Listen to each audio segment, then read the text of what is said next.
So let's add standard deviations to our calculated variables in the spreadsheets. I'm going to add 3 standard deviations, one for the full data set. So I'm going to insert a row there where we will do the standard deviation.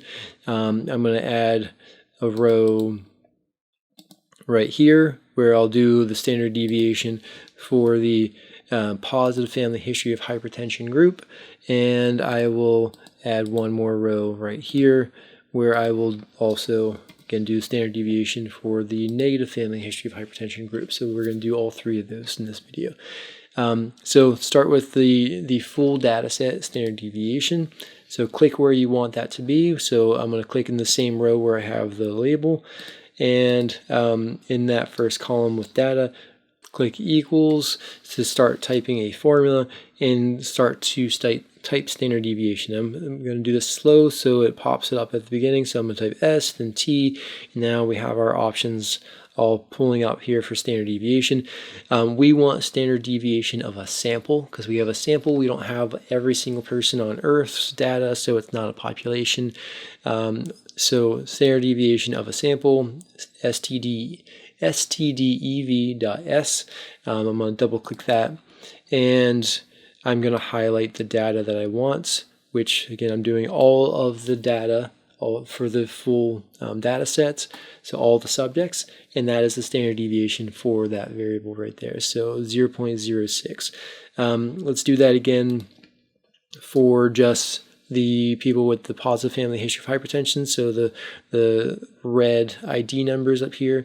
So start typing the equal sign, ST, here it is, stdev.s,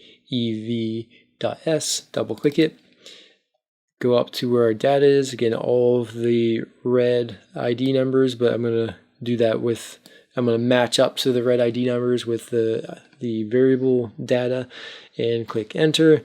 And so for just the positive family history of hypertension folks, 0.04. Do that one more time for the negative family history of hypertension folks, stdev.s, double click, and the black subject IDs are those people, so we want from here down to here, and hit enter, and there is our standard deviation for the people with a negative family history of hypertension.